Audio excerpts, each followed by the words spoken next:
오늘은 헤르메스 스탁의 김시은 팀장님과 이야기 나눠보도록 하죠. 팀장님, 어서 오십시오. 네, 안녕하세요. 네, 우리 팀장님은 또 워낙 그전에 황금전략에서 활약을 또 많이 해주셔서 팬이 많으십니다. 앞으로도 좀 더 기대를 해보도록 할게요. 오늘 시장은 어떻게 좀 잘 보내보셨나요?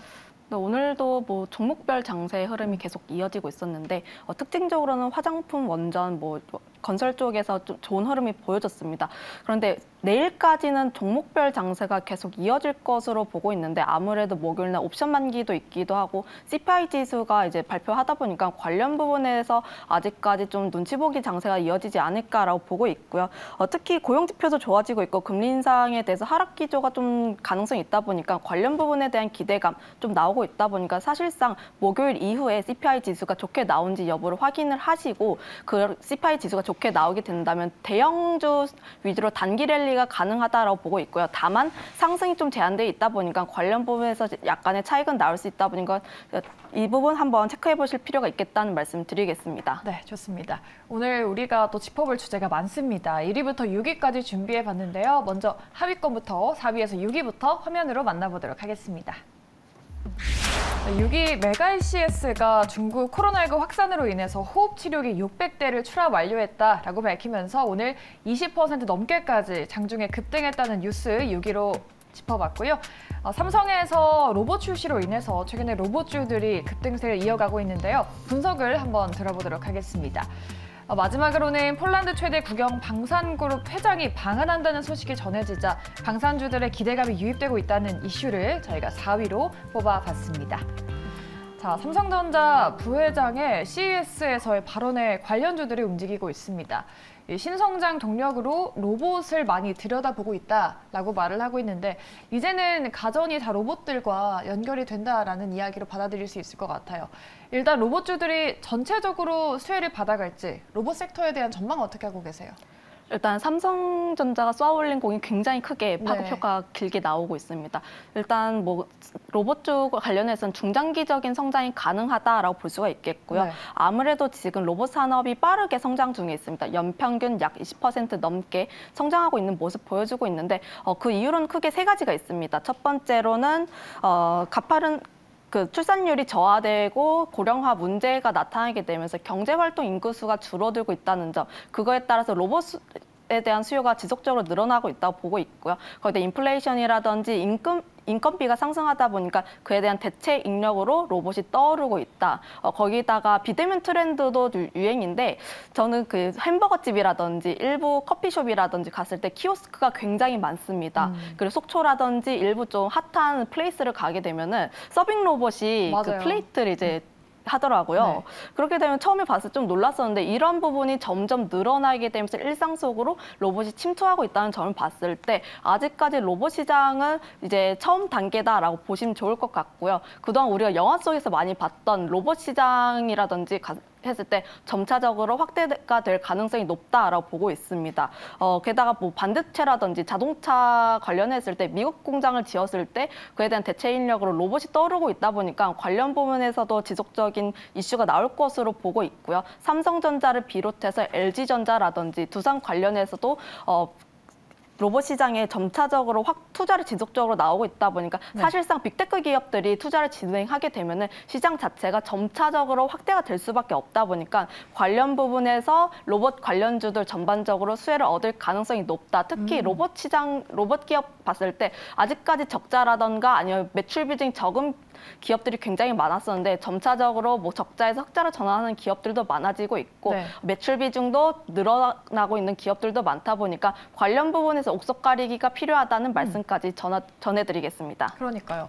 이전에 삼성전자가 레인보우 로보틱스의 유상증자 방식으로 투자한다는 소식 덕분에 레인보우 로보틱스를 필두로 움직였는데 이번에는 휴림 로봇이 대장주로 올라선 것 같습니다.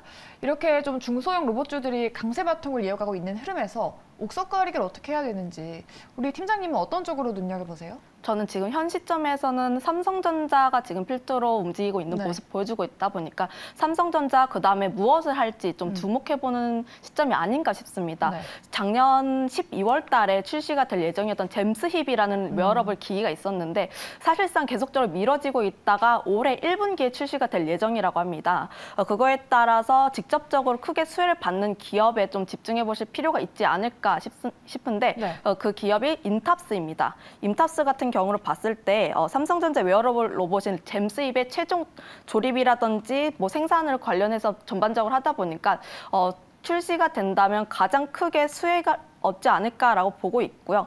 거기다가 로봇 신사업 부분을 외형적으로 확대를 하고 있다고 보고 있는데 일단 이 기업 같은 경우를 봤을 때 실적이 굉장히 잘 나오고 있습니다. 3분기 호실적을 내고 있었는데 일단 이 부분에서는 매출 비중이 기존에 진행을 했던 사업 부분, 그러니까 네. 뭐 케이스라든지 금융이라든지 관련해서 실적이 나오고 있었는데 앞으로 로봇 시장이 확대가 되면 될수록 관련 부분에서 로봇 시장 쪽에서 매출 비중이 확대가 된다는 관점으로 봤을 때 아직까지 지금 이 주식 저평가가 되었다라고 보고 있고요.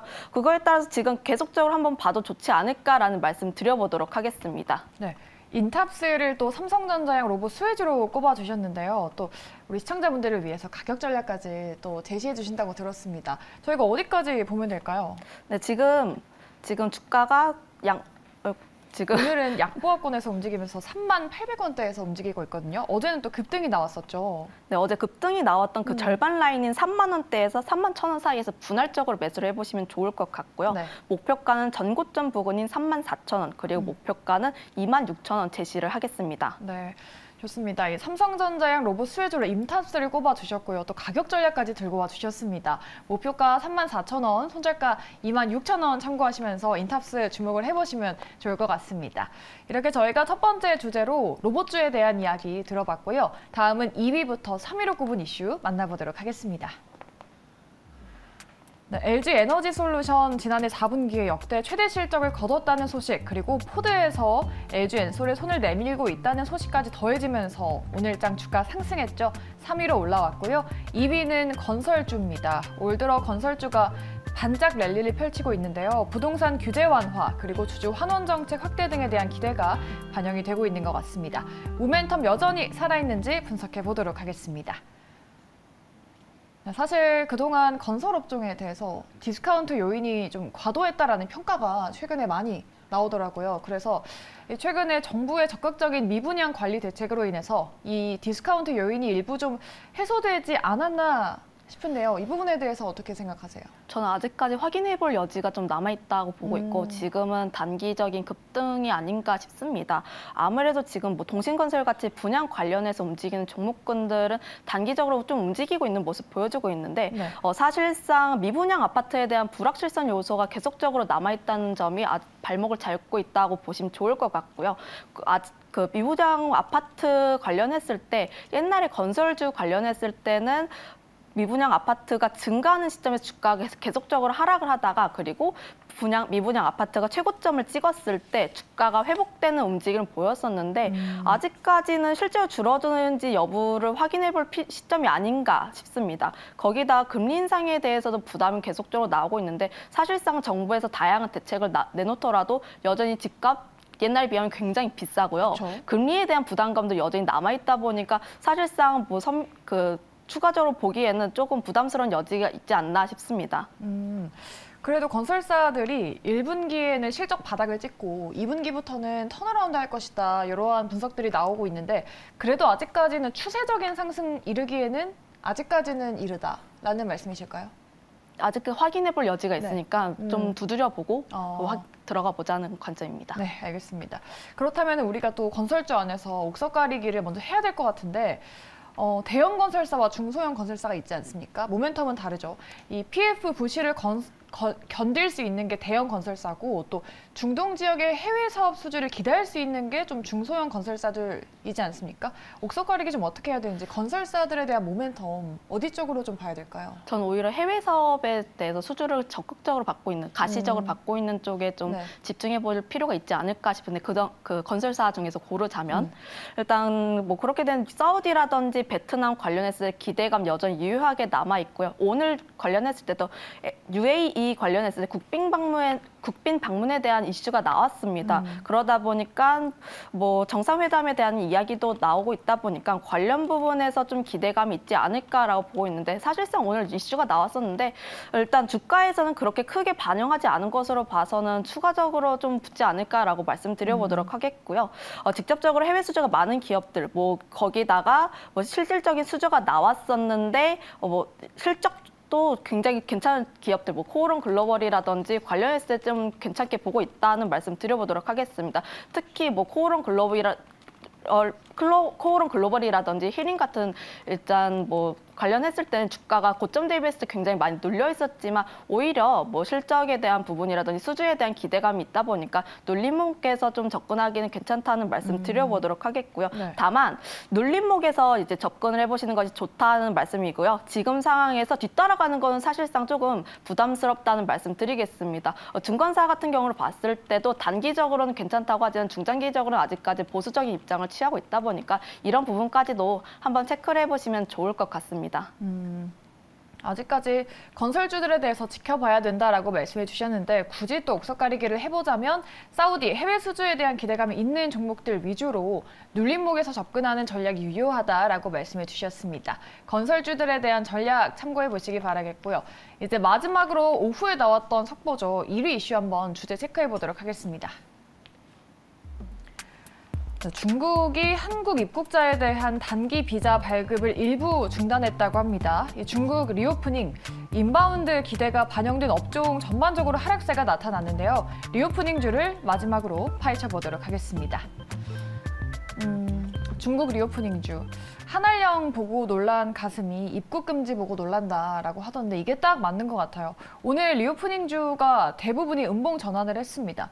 그런데 이게 한국 입국자에 대한 거여서 방한을 하는 중국인과는 관계가 없는 것 같은데 이게 리오프닝주에 얼마나 악재가 되는 뉴스일까요?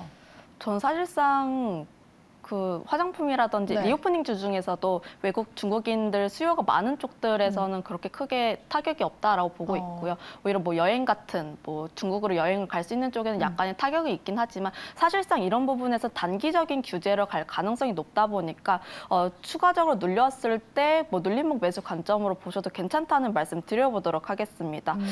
일단 뭐 보복 규제에 따라서 단기적으로 투심이 악화될 가능성은 있지만 집중을 해보셔야 되는 점은 중국이 국경문을 열었다는 점에서 주목해볼 필요가 있다라고 볼 수 있는데 우리나라도 마찬가지입니다. 옛날에 우리나라도 확진자 수가 많았을 때 일본이라든지 미국이라든지 관련했을 때 문을 닫았습니다. 해외 문을 좀 닫았던 기억이 있었는데 네. 그런데 우리도 확진자 수가 어느 순간 피크를 찍고 어느 순간부터 이제 잠잠해지더니 리오프닝 관련해서부터 이야기가 나오고 있고 이제는 실내 마스크 해제에 대한 이야기도 나오고 있잖아요. 중국도 그런 과도기 과정이라고 보시면 좋을 것 같고요.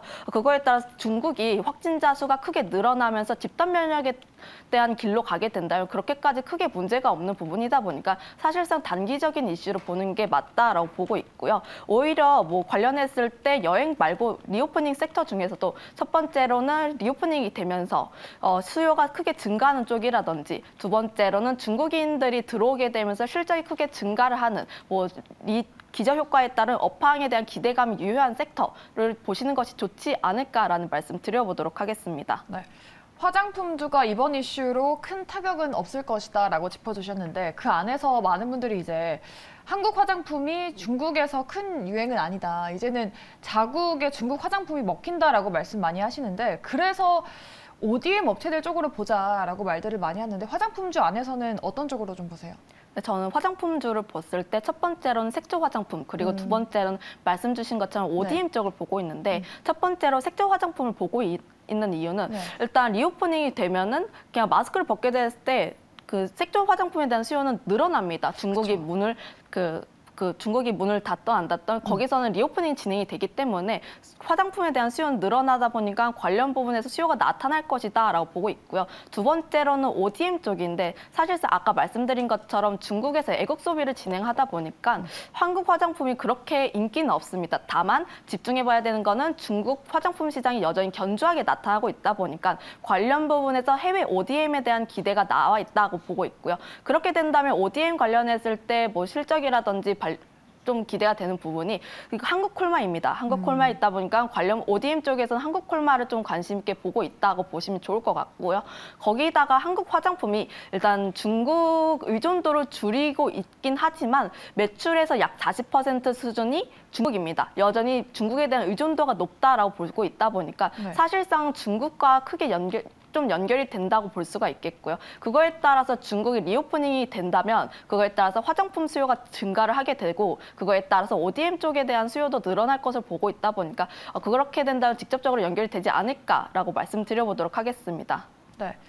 그렇다면 화장품주 안에서 우리가 대장을 잡아야 할까요? 뭐 한국 화장품제조도 두드러졌었고 아모레지나 아모레퍼시픽 같은 종목들도 추세가 좀 꺾이지 않고 잘 올라가주는 모습이었는데 그러한 화장품 테마 안에서 대장급으로 주목을 받는 종목들 어떻게 보십니까?